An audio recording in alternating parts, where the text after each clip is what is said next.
Good morning. This is our new UHF mobile reader.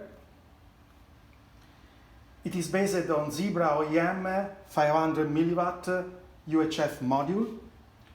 Now it's connected to my smartphone via Bluetooth 5 in cable emulation mode. So you can quickly read an UHF tag and see the PC value inside any application, for example, a text editor.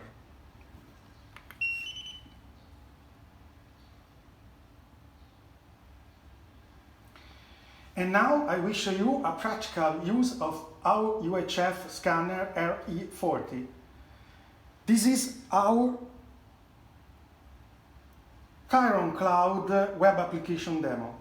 It's based on GDSO API developed to implement online tire information services.